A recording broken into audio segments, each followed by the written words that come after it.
we are having so much fun with our old friend Barbie Hahn in studio. And I say old friend not because of our age, but because the length of time that we've been doing these segments together.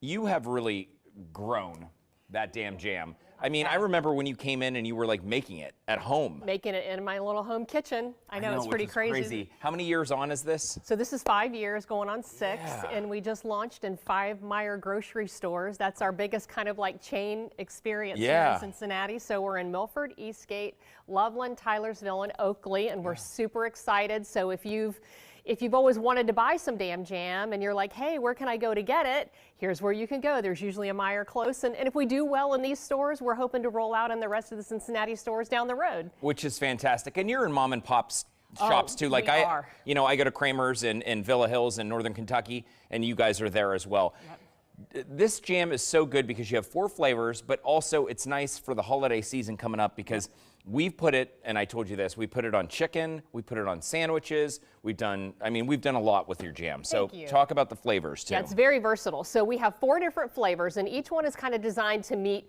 your individual heat preference. So we have a pineapple yellow pepper, which is sweet and tangy, a pineapple jalapeno, which is mild. We take out the ribs and the seeds, so we say it has a kiss of jalapeno. Yeah. The pineapple habanero is the one that I used to bring in when I made in my home kitchen. It's the one I started the company with, and we say it has a kick of heat.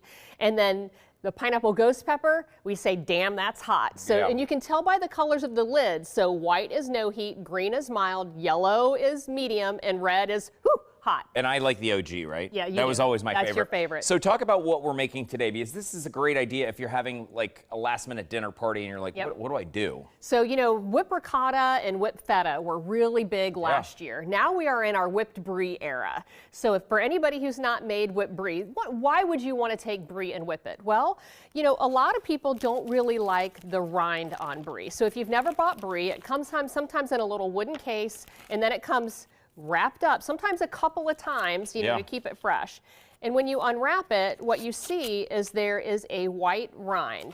And it personally doesn't bother me, but for a lot of people, they don't really like it. My dog loves the rind. Yeah. And so what I do is I cut the brie in half, and you want to have it really cold when you do this, just out of the fridge, and you're going to like peel the rind off. You don't want to lose too much of the cheese, but what we're trying to do is get rid of this rind so that we can whip it. Whip it good. Whip it good. And after you take all that rind off, you're going to see that it looks like this. I don't have it 1,000% off.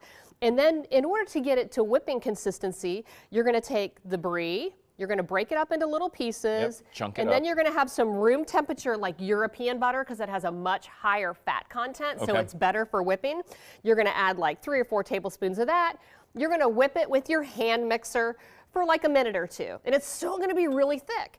That's when you're going to start adding in either half and half or heavy cream, 1 tablespoon at a time.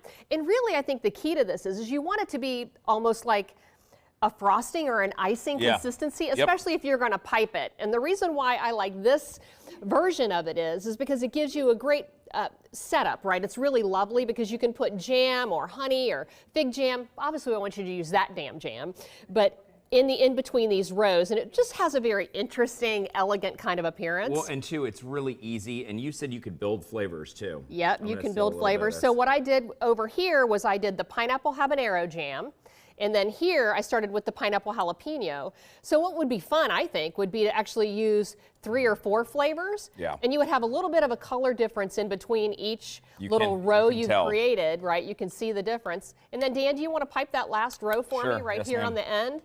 And just to show everybody how easy it is. And I just used, you know, a zip top bag, and I cut the corner off.